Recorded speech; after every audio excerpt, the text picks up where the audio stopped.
I was always going to make an episode on Twisted Metal 2, but after the release of the first game's trophy guide, people wanted the TM2 guide out pronto, and I mean pronto. I hear you all loud and clear. Well, just like Calypso, your wish is granted. Except there is no monkey's paw moment where your words are twisted. Twisted Metal 2 World Tour is considered the gold standard of the series. Now, I think it's Twisted Metal Black personally, but I won't poo-poo people's arguments for this game. The combat is way more refined than the first game, and we get to fight it out in amazing locations like Paris, Los Angeles, and Hong Kong. TM2 is clearly the idea of the first game, firing on all cylinders, and I haven't even talked about the production of the game yet. We have much better characterizations of our drivers and Calypso himself with actual end-game cutscenes that people remember fondly. Axel's ending is still one of the best in the whole series, and so is Marcus Kane's, who pilots Roadkill. TM2 is everything you want in a sequel, but trophy-wise, it's still pretty much the same. But that makes sense, I guess, considering the trophy runs for these very old games. We're talking about 1995 and 1996 here. Were created at the same time, and they were probably more worried about getting the games out on PS Plus in time for the release of the TV series. So once again, we will enter the competition and pick up every trophy along the way so we can get our platinum wish granted. This is Platinum Hunters, the show where we take a look at everything it takes to get the platinum trophy and whether it's worth the effort to achieve it. Make sure you complete Twisted Metal 1, which I have the trophy guide on the channel already, and you can check that video out to help you. And of course, subscribe for more trophy guide videos just like this one, because you might just find your next platinum trophy.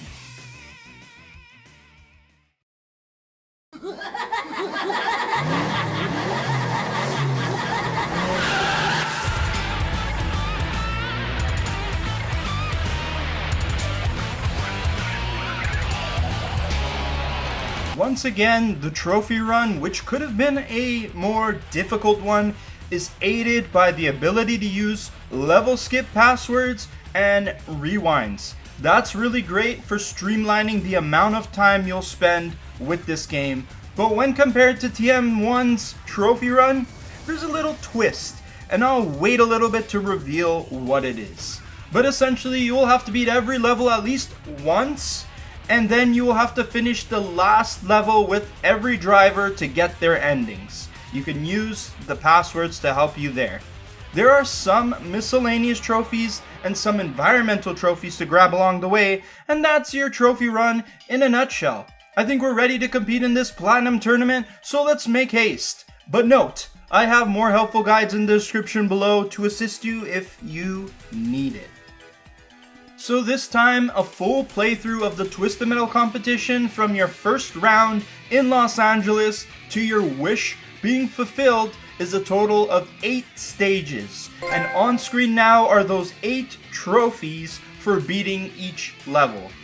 I thought the stages in TM1 were pretty good, but man, there are some great stages in this game. Los Angeles and Paris are so iconic for me because of Twisted Metal Head-On, but they were first introduced here in this game. And the other stages like Antarctica, New York, and Amazonia are a blast too. Speaking of Amazonia, at the end of that level, after you clear out all the riffraff combatants, well, a certain someone is back, and he's not happy with you. Yep. A part of the deal to collect the rematch Thwarted in Lava trophy is you'll need to defeat Minion again. He's back in the same tank with the same devastating arsenal that can flatline you at a moment's notice. Thankfully, you're not fighting him on rooftops, so you can keep your distance from him in this level. I found him easier to fight this time compared to TM1, so he's a lot less stressful to fight him, especially if you're working your way up from stage 1 and running on 3 lives total. The key to besting him is activating your freeze missile by pressing left, right, up, and then unloading your arsenal on him. Then activate the shield by pressing up, up, right, and getting the hell out of there. This shield will protect you as you get away. The game now has a list of full-on fighting game commands that let you do a bunch of cool things. Freeze and shield are just a few of the ones I used the most. The password system does return for this game, and the trophy run does allow you to use level select passwords without disabling trophies. However, instead of the elegant way it was used in the first game, now there are passwords for each level dedicated to each driver. So now if I want to warp to the second level with Axel, instead of choosing Axel and then putting in the password, I have to track down the Axel passwords list and then choose the one that will warp me to Moscow as Axel. So there are 96 level passwords instead of 8. I am not going to flash all 96 passwords on screen, so I've included a link to the list of passwords in the description below. So if Minion blows you up and you want to rematch him, look for the Amazonia password for the driver you were using to fight him again. Now, when I did beat Minion, I learned something about this game that is a bit of a piss off. In TM1, you could play everything on easy mode and have relatively no problem getting the trophies. In this game, when you defeat Minion on easy, you are treated to this. Losers? It didn't even give me the trophy. Yep, losers.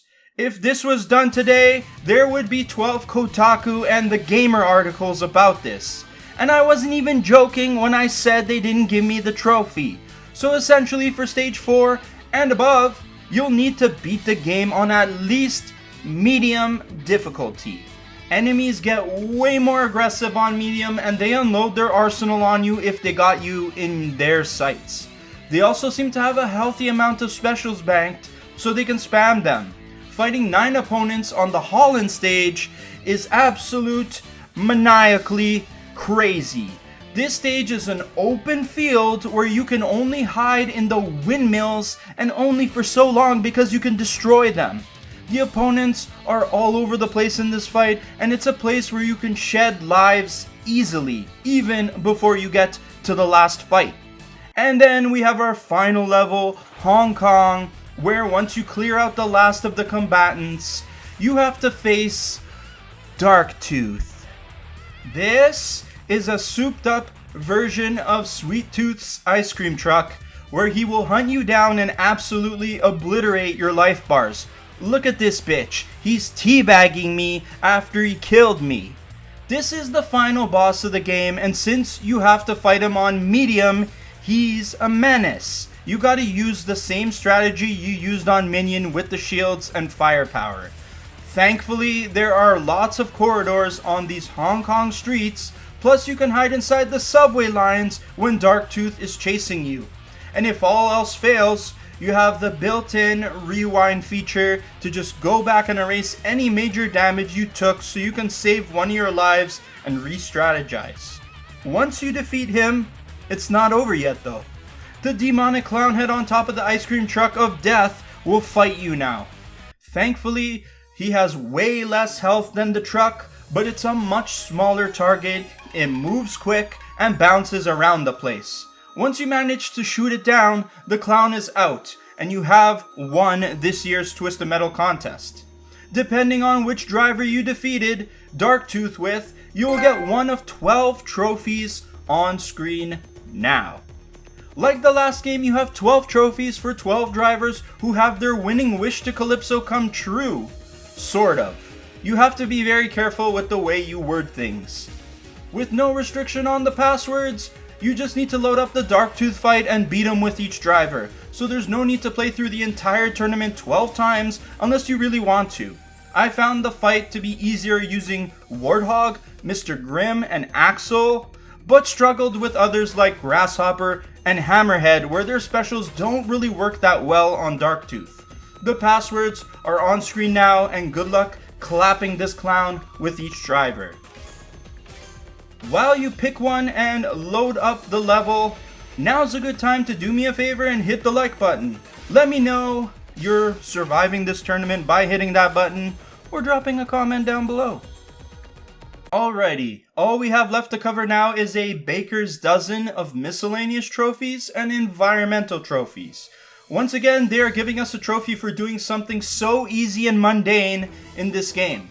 You have the one more for the collection trophy for simply picking up 5 power-ups in a single level.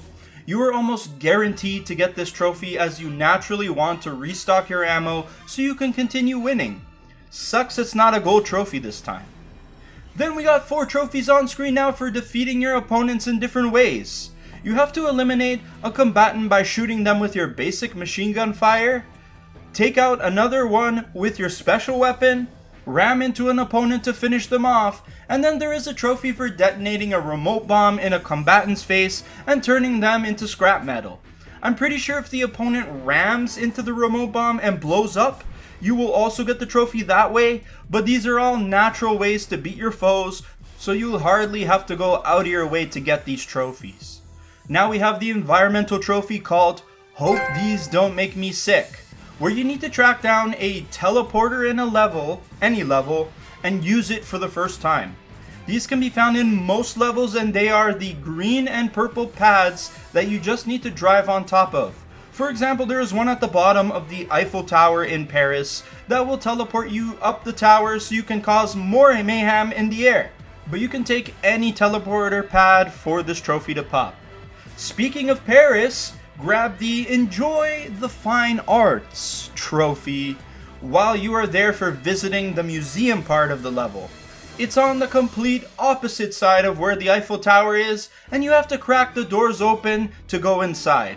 There's lots of art in there to see, like the Mona Lisa, and she certainly smiles while I break and loot whatever else is in there. While we are still in Paris, go for a dip in the water beside the Eiffel Tower base to get the very easy trophy called Water Slick. It's that simple. Drive through the water and get a trophy. A silver grade one too. Similarly, our final trophy of the guide asks us to drive on lava to get the Firewalker trophy in the Amazonia level. Just venture into the lava, which doesn't immediately burn you to nothing, and get a trophy. If you didn't get it right away, you definitely will, trying to run away from Minion. And that's TM2's trophy run. It's a bit longer and a bit more difficult with the medium mode stipulation, but ultimately not going to be a challenging plat and more of a fun time. So if you have braved fighting Darktooth a dozen times, had all your wishes come true in twisted fashion, got to visit some amazing locations like Paris and Hong Kong, and then terrorized them, and collected all the trophies, congratulations! You will be awarded the Gift of Calypso Platinum Trophy for the original Twisted Metal 2. Overall, the Platinum run is pretty identical to the first games, but just a little bit harder thanks to that stipulation that you have to play on medium mode or higher. It's not much longer of a trophy run, as you can still use passwords to skip to the levels you need to clear, so I think the Platinum run still floats somewhere in the 2 out of 10 range for difficulty. It might not feel like a cakewalk at first, but once you learn all the things you need to know from this video, Twisted Metal 2 won't take you very long to get the plat. With passwords and rewinds at your disposal, you can still mitigate much of the game's natural difficulty even when cheats like God Mode and unlimited ammo are locked out for the trophies. That doesn't mean it's not a good time, but I feel like the plat isn't all that rewarding to earn. It's just nice to go through my collection and see that it's there. I have a plat for Twisted Metal 1, plat for Twisted Metal 2, and other PS1 classic plats. I think that's the allure of it. We now have covered 3 Twisted Metal games on this channel and can only hope we get more. One plat is out of the question because it's unobtainable, and that's the Twisted Metal 2012 game. 2 games might not come to PlayStation Plus because licensing must be a nightmare for Sony to sort out. Those games are bad anyways, so who cares? What makes sense is that we get Twisted Metal Small Brawl and Twisted Metal Head On, and we shall see if I'm right. I'll definitely be covering those games if they drop, and potentially we still have more Twisted Metal ahead of us on the channel. That's it for this video. I hope you guys enjoyed. Damn, you guys really asked for this one. Thank you guys for letting me know to get my ass in gear and frickin' get this guide out. So I decided to expedite the process because I love you guys.